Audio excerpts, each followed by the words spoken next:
Assalamualaikum warahmatullahi wabarakatuh. Perkenalkan saya Muhammad Kirom yang berasal dari Desa Kedulumpang, Kecamatan Mojo Agung, Kabupaten Jombang. Saya lahir pada tanggal 11 Januari tahun 2022. Saya merupakan anak pertama dari dua bersaudara. Saya merupakan fresh graduate lulusan dari program studi S1 Sistem Informasi Fakultas Teknik Universitas Negeri Surabaya. Saya berhasil menuntaskan studi S1 saya dengan kurun waktu 3,6 tahun pada bulan Maret tahun 2024. Saya merupakan seseorang yang memiliki integritas tinggi, bertanggung jawab dalam segala hal, mempunyai rasa ingin tahu yang besar, dan selalu berkomitmen dalam setiap menjalani pekerjaan. Pengalaman kerja saya adalah ketika magang di kantor pusat PT Bank Mandiri Persero Tbk yang dimulai pada 16 Februari tahun 2023 sampai 30 Juni tahun 2023. Dalam kegiatan ini, saya ditempatkan di Departemen Accreditation and Support Policy and Procedure Group PT Bank Mandiri Persero Tbk. Tugas dan tanggung jawab saya ketika magang antara lain yang pertama adalah mengikuti pelatihan secara virtual untuk mempelajari terkait fundamental banking dan juga risk management. Yang kedua adalah berkontribusi terhadap pengembangan salah satu sistem yang sedang dikembangkan oleh Bank Mandiri saat itu. Lalu yang ketiga adalah menginput data kebijakan dan standar prosedur ke dalam sistem. Lalu yang keempat adalah menghapus data yang duplikat. Yang kelima adalah memberikan usulan ide inovasi bisnis berdasarkan perkembangan teknologi. Selain itu, saya juga memiliki pengalaman bekerja di Badan Pusat Statistik Kabupaten Jombang. Pekerjaan ini dilakukan ketika registrasi sosial ekonomi tahun 2022 yang dimulai pada tanggal 14 Oktober 2022 sampai 15 November 2022.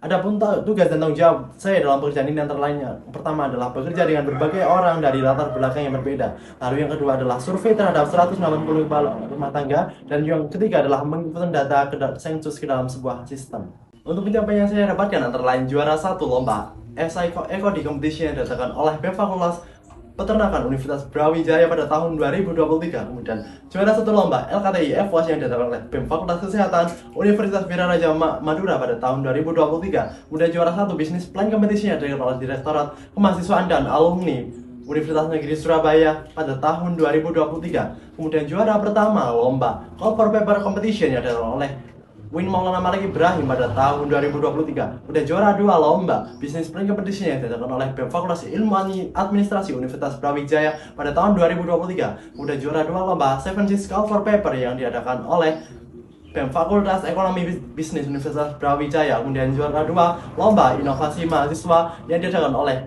Direktorat Kemahasiswaan dan Alumni Universitas Tridharma Magelang pada tahun 2023.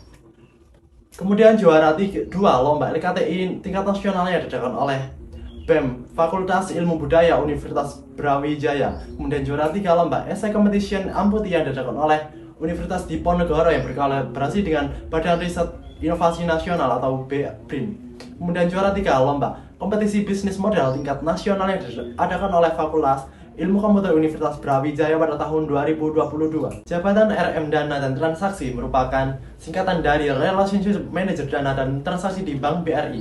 Posisi ini bertanggung jawab dalam mengelola hubungan dengan nasabah, khususnya terkait dengan transaksi dana seperti penempatan dana, pembayaran, layanan, dan layanan perbankan lainnya. Kemudian mereka biasanya membantu nasabah dalam memahami produk-produk perbankan yang ditawarkan oleh bank lain dan memberikan solusi keuangan yang sesuai dengan kebutuhan nasabah.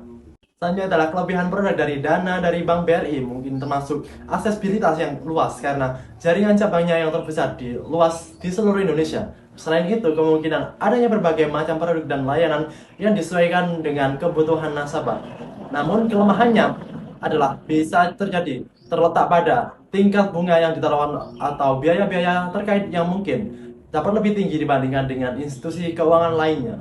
Untuk mencapai target dana yang ditetapkan, strategi yang bisa saya lakukan antara lain yang pertama adalah rencana yang terperinci, di mana kita bisa menetapkan tujuan dari jangka pendek, menengah, ataupun jangka panjang, serta membuat rencana yang terperinci untuk mencapainya. Kemudian yang kedua adalah segmentasi pasar, di mana kita harus memahami profil target pasar dan fokus pada segmen yang paling potensial untuk mencapai target. Lalu yang ketiga adalah pengembangan produk, di mana kita bisa mengembangkan produk ataupun layanan yang sesuai dengan kebutuhan pasar dan juga memberikan nilai tambah yang menarik bagi calon investor. Lalu yang keempat adalah pemasaran yang efektif, di mana kita bisa menggunakan berbagai saluran pemasaran seperti media sosial, iklan online, dan juga kampanye pemasaran yang tepat sasaran. Poin yang kelima adalah jaringan dan kemitraan, di mana kita bisa memanfaatkan jaringan dan kemitraan dengan institusi keuangan lainnya, serta para profesional terkait untuk memperluas jangkauan dan juga mendapatkan referensi.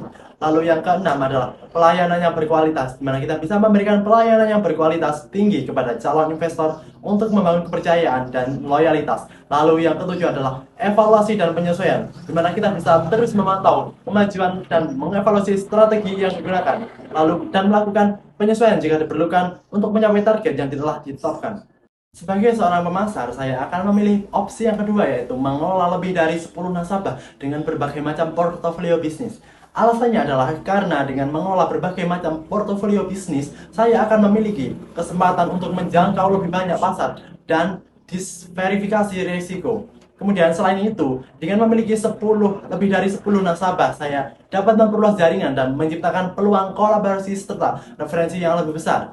Nah, hal ini akan membantu saya mencapai target dengan cara yang lebih efektif dan efisien. Baik, cukup sekian video perkenalan dari saya. Apabila ada kekurangan, saya mohon maaf yang sebesar-besarnya. Sekian, wassalamualaikum warahmatullahi wabarakatuh.